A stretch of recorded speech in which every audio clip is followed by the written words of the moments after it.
पहले बात इंडेक्स की करते हैं। बताइए क्या बिग कॉल है इस समय आपकी, निफ्टी को लेकर, मिड कैप्स को लेकर या निफ्टी बैंक को लेकर? देखिए, बिहार के चुनाव के नतीजे जिस तरह की अप्रत्याशित जीत हुई, उसके बावजूद निफ्टी अटकी सी रही। तो बिहार के चुनाव का जो उत्सव है वो शेयर बाजार में मन नहीं पाया, क्योंकि वॉल स्ट्रीट में कोहराम शुरू हो चुका है। पीसीआर से अनुरोध है, मेरे स्क्रीन पर लगी इस एसएनपी की चार्ट को पहले दिखाएं।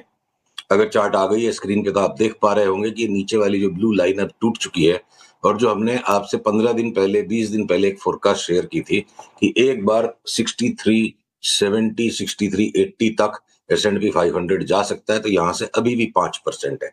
पर अब मैं सीधी छलांग मारता हूं हमारी देशी निफ्टी इंडेक्स पे। फ्यूचर्स ही में कैश दिखा रहा हूं आपको, आप ये देखो कैश की चार्ट पे। 1 मिनट के लिए आप आ जाओ यहाँ। इस कैश की चार्ट पे, सीधे आवरली चार्ट पे हम चलते हैं। भले ही वॉल स्ट्रीट पर अभी भी 5% घटना बाकी है, और इसलिए शायद आज इस तरह से क्रैक हो गई हमारी इंडेक्स। एक्सपायरी भी है। हमने कल रात को एक बड़ी डिटेल्ड एनालिसिस का वीडियो अपने क्लाइंट्स के साथ साझा किया, जिसमें मेरा यह अनुमान है 25,700, 25,725 के नीचे जाए बिना 25,700, 7,700 इतना हो सकता है, जिसमें 200 पॉइंट बचे हैं। चना कुरमुरा है 200 पॉइंट हमारे इंडेक्स के लिए, 1% से भी कम है अभी के भाव से। 200 पॉइंट से ज्यादा नीचे निफ्टी न घटे, चाहे वॉल स्ट्रीट को जो करना है कर ले। हमारी अगली छलांग 26,800 की तरफ है। ये चार्ट पे मैंने 26,800 का अगला पड़ाव प्लॉट किया है, और उसके बाद एक थोड़ा सा करेक्शन और उसके बाद आप जो वीरे दी वेडिंग का मजाक उड़ाते हो ना, वो खूंखार तेजी ऐसी बनेगी दिसंबर के एंड में कि लोग पछताते जाएंगे। और उसका गणित मैंने निकाला है। देखो, हमारी एक प्रोप्राइटरी इंडेक्स है, फ्लाइट टू एडवेंचर इंडेक्स। मैं आशा कर रहा हूं मेरी स्क्रीन अभी भी शेयर्ड है, पीसीआर रहने दे स्क्रीन को थोड़ी देर। तो फ्लाइट टू एडवेंचर इंडेक्स क्या है? मैंने बहुत साल मेहनत करी कि कोई ऐसे मार्केट ब्रेड्थ को फोरकास्ट करने वाला इंडिकेटर निकाला जाए। जितने भी मार्केट ब्रेड्थ के इंडिकेटर है वो रिएक्टिव है। आज एडवांस डिक्लाइन इतना था, लास्ट वीक में इतना था। इतिहास की बात है, फॉरवर्ड लुकिंग बात नहीं है। फॉरवर्ड लुकिंग बात सिर्फ एक ही चीज से हो सकती है, भाव का सबसे बेस्ट प्रेडिक्टर भाव है, बाकी सारे इंडिकेटर्स लैगिंग है। तो हमने निफ्टी स्मॉल कैप 250 इंडेक्स के भाव को निफ्टी से जब डिवाइड किया, तो जब बाजार में एक तरफ से उन्माद सा बनने लगता है, small cap stocks large cap stocks से नेचुरली हायर बीटा के कारण बहुत ज्यादा भागने लगते हैं। तो मार्च से लेके अभी तक जो पहला लेग आया था, ये ए वेव था, और ये जो ट्रायंगुलर पैटर्न बन रहा है इन दो काली लकीरों के बीच में, ये मेरे लिए बहुत बड़ी चेतावनी है कि ग्लोबल मार्केट्स की हताशा को देख के, किसी और बात की हताशा को देख के जो माल छोड़ देगा, वो ठीक वैसा ही कांड हो जाएगा कि लक्ष्मी जी माथे पे टीका लगाने आई और आप मुंह धोने चले गए। क्योंकि इसके उपरांत आप समझ लो, नवंबर के महीने से मुझे लगता है 30% तक Nifty small cap 250 index out perform कर सकती है निफ्टी को। तो आप निफ्टी की पिछली चार्ट के साथ जोड़ो, करीब 8 से 9%, क्या पता 10% तक की ऊपर जगह है। और 30% अगर Nifty small cap 250 out perform करेगी, तो पैसा बरसेगा इंडेक्स के बाहर वाले स्टॉक्स में, स्मॉलर कैप्स में, मिड कैप्स में। बिल्कुल। खैर, मैंने कभी मजाक नहीं उड़ाया वैसे वीरे दी वेडिंग का, क्योंकि आपका वो व्यू है और मैं रिस्पेक्ट करता हूँ उस व्यू की, और मेरा भी व्यू एक्चुअली काफ़ी पॉजिटिव ही रहा है। तो इसके लिए अगर आपके व्यू का मजाक उड़ाऊंगा तो वो मेरे व्यू का भी मजाक हो गया ना, तो इसके लिए ऐसा नहीं है। नहीं, मजाक व्यू का नहीं है, हम हंसी मजाक करते हैं आपस में, मेरे शब्द थोड़े फर्क वो पड़ तो जाते हाँ, वो तो खैर हंसी मजाक तो होते रहना चाहिए, उसमें कोई दिक्कत नहीं है। काम की बात के साथ साथ हंसी मजाक होता रहे तो उसमें कोई दिक्कत नहीं है। अच्छा, एक बात बताइए अब जरा, फिर यहाँ से आपने कहा कि अगर पूरा का पूरा मोमेंटम इंडेक्स के बाहर है और वहीं पर अगर आप चाहेंगे कि पैसा बनाया जाए, तो सबसे पहले फिर स्टॉक स्पेसिफिक हो जाए। बताइए 5-6 अनुज जी। स्टॉक्स जो आपको अच्छे लग रहे हैं। हर हर सप्ताह हम इतनी ज्यादा एडवांस एनालिसिस आपके साथ शेयर करते आ रहे हैं कि हमने पूरे मार्केट का कंप्लीट स्पेक्ट्रम कवर कर रखा है आपके साथ। अब जब जब ट्रिगर आएंगे, उस ट्रिगर के टाइम पे मैं आपको दोबारा अपडेट करूंगा। मान लीजिए कि जो आपके डेटा सेंटर स्टॉक्स की हमने इतनी विविड एनालिसिस आपके साथ शेयर की थी, और वो अभी भी उसमें एक दो बाहर निकल रहे हैं। शुगर के स्टॉक्स की कर रखी है, अल्कोहल के स्टॉक्स की कर रखी है, टेक्सटाइल के स्टॉक्स जो बिल्कुल तैयार हैं यहां से 70-80% तक भागने। 40% तो मैं मिड कैप इंडेक्स की, स्मॉल कैप 250 इंडेक्स की औसतन मूवमेंट की बात कर रहा हूं।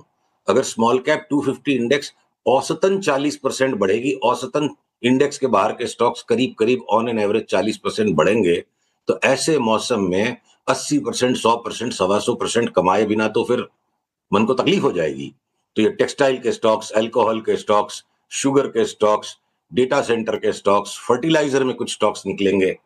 तो ये जो आपके फुटवेयर के स्टॉक्स, हो सकता है कि इंश्योरेंस के अंदर में आपके जो नेशनल इंश्योरेंस और जीआईसी पेंडिंग है। तो अनुज, स्पेक्ट्रम वही है। हर मंगलवार आपके साथ जैसे जैसे नए सिग्नल्स आएंगे, हम नामों को जोड़ेंगे। आज ये तो देखिए एडवांस व्यू है कि अगले 3 महीने में small cap index on an average 40% बढ़ जाएगा। इंडिविजुअल स्टॉक्स के जब सिग्नल्स आएंगे, हम उनको डेफिनेटली आपके साथ कवर करेंगे। घोड़े वही हैं, मैदान वही है, सिर्फ चाल बदलेगी। अच्छा, ये जीएमआर एयरपोर्ट का चार्ट देखा है क्या आपने सुशील जी? आज क्या हुआ इसमें? 100 के पार निकला, शानदार मोमेंटम यहाँ पर स्टॉक में। अगर कोई व्यू है स्टॉक पर तो देखिए, हमारा तो व्यू बिल्कुल पहले से हम निश्चित करके बैठ जाते हैं। और अगर जीएमआर में हमने आपसे आखिरी वार्ता ये की थी कि ये 90 के ऊपर निकलेगा तो इसकी 120 की चाल बनेगी, और ये उस दिशा में बढ़ रहा है। तो हमको तो सस्ता लेने की आदत है। हम चढ़ के यहाँ पे जब अब सारा गांव अंदर कूद रहा है, तो उसको माल बेच कौन रहा है? तो हमारी तो एवरेज हम बिगाड़ेंगे नहीं। हम तो 90 से लेके बैठे, अब यहाँ हमें और चढ़ने की जरूरत नहीं है। अच्छा, एक ऑयल एंड गैस में आपने चेन्नई पेट्रो की बात की थी, एक मुझे याद है कुछ समय पहले। वो डबल हुआ स्टॉक उस कॉल के बाद। ऐसा कोई और पोटेंशियल डबलर इस स्पेस से? आई थिंक 450 500 पे डिस्कस किया था हमने। हाँ, 460 पे 5 मार्च को बाई कॉल आया था। उसमें हमारा अब 1090 है। तो हमने अपने निवेशकों को सचेत कर दिया है कि किसी भी दिन इसके अंदर टेक प्रॉफिट सिग्नल आ सकता है और 30% तक की घटत आ सकती है। एक्सट्रीमली वॉलेटाइल है स्टॉक। उसी के साथ साथ हमने आपके साथ मैंगलोर रिफाइनरीज की भी बात की थी। 120 पे 180 हो गया। एक बार क्या पता दोबारा 120-30 में मिल भी जाए। हम बहुत बड़ी तेजी में इन दोनों स्टॉक्स में आने वाले 7-8 महीने में, पर एक बार मुनाफा वसूली करके 200-250 रुपया घट जाए, अगर चेन्नई पेट्रो तो आए हुए मुनाफे को वापस नहीं दे सकते। अनुज, इसी के साथ साथ ऑयल एंड गैस की अगर बात हुई है तो बीपीसीएल, एचपीसीएल अब हमारे यहाँ आज शॉर्ट सेल के सिग्नल आ चुके हैं। इंडेक्स की तेजी, स्मॉल कैप की तेजी, पर इसका मतलब ये नहीं कि स्टॉक्स और सेक्टर्स का रोटेशन नहीं होगा। तो अगर अडानी टोटल गैस दबा ही हुआ है तो उसको पकड़ के रखो, कोई खास मूवमेंट नहीं आई है। और एक ऑयल एंड गैस के 20-25 दिन के करेक्शन के बाद क्या पता वो वापस चल जाए। तो सेक्टर्स के rotation and with in sector stocks के रोटेशन, दोनों ही बातें होंगी। अच्छा, क्या ये ग्लोबल मार्केट में एक बड़ी करेक्शन का डर लग रहा है क्या? खास तौर से जिस तरीके से यूएस में एआई स्टॉक्स ने अब गिरना शुरू करा है, क्या उसको लेकर एक रिस्क आ रहा है ग्लोबल मार्केट का? क्योंकि अगर ऐसा हुआ तो भले ही हमारी मार्केट कम गिरे, लेकिन एक रिस्क तो रहेगा। रिस्क तो देखिए है, इसीलिए इश्क चल रहा है। रिस्क है इसीलिए इश्क चल रहा है। पर जिस रिस्क को सारे ज्ञानी भांप लेते हैं और उस ज्ञान की फिर कोई खास एज नहीं बचती है, वो रिस्क जनरली स्पेंड आउट हो जाती है। मैं ये नहीं कह रहा कि AI stocks extremely richly valued या मिनिएकल स्टेट पे नहीं है, पर इसका मतलब ये भी नहीं है ना कि 6300 की एक बार S&P 500 हो जाए, 6350 की, और वापस घूम के 7200 हो गई, और आपके यही पेलेंटिर और एनवीडिया नए हाई पे अगर आ सकते हैं, तो वो रिस्क भी है। तो रिस्क इस वक्त जब कंसेंसस बन गया कि यहाँ रिस्क है, अब इस कंसेंसस वाली रिस्क के ऊपर में शॉर्ट सेल करने वाले के लिए कमाने के इंडेक्स पे 5% वॉल स्ट्रीट पे, या एआई स्टॉक्स में कमाने के 15-20%, और मुंह पे थप्पड़ पड़ जाए वापस उल्टा 25% का, तो बड़ी बात नहीं होगी। तो देखिए, बहुत सारे लेयर्स हैं ट्रेडिंग के गेम में। और जनरली मैं किसी व्यक्ति विशेष की बिल्कुल भर्त्सना नहीं कर रहा हूं। ये ह्यूमन नेचर है कि ऐसा है कि human beings love to conform. We all want to play safe, more safe for our image than more safe for our money. तो अपनी इमेज को सेफ्टी में रखने के लिए ज्यादातर ओपिनियन मेकर्स, खासकर इंस्टीट्यूशनलाइज्ड ओपिनियन मेकर्स, वो हमेशा ट्रेंड के साथ कंफर्मिंग बात करते हैं, और ट्रेंड ऑलरेडी आधा हो चुका है। तो अब टॉप पे बात करनी चाहिए थी कि एआई के स्टॉक्स में बबल है। तो आधा तो करेक्शन हो चुका, आधा करेक्शन और 5-6% का बाकी है। तो ठीक है, इवेंचुअली एट सम पॉइंट 2026 में धर धुलाई होगी पूरे ग्लोबल मार्केट्स की। पर एक बार लगता है 5-7% का करेक्शन देने के बाद मार्केट्स वापस अपने हाइस को रीटेस्ट करेंगे। और ये बात सिर्फ एआई के स्टॉक्स में या यूएस इंडिसेस पे नहीं है, डैक्स की, फुटसी की, निक्की की, कॉस्पी की चार्ट्स को आप देख लो, मतलब हांग सेंग की चार्ट को देख लोगे, मतलब बिल्कुल लुढ़कने को तैयार है। तो इस लुढ़कन में भी एक सावधानी रखनी है कि 5-7% के करेक्शन के बाद एक रीटेस्ट आएगा हाइस का, और जब तक ये मार्केट अपने हाइस का रीटेस्ट करेंगे, हमारी निफ्टी वीरे दी वेडिंग और स्मॉल कैप्स का हनीमून मना चुकी होगी। ऑलराइट, बहुत बहुत शुक्रिया सुशील जी आज जुड़ने के लिए हमारे साथ। अगले मंगलवार फिर बात करेंगे आपसे कुछ और टॉपिक्स और स्टॉक्स पर।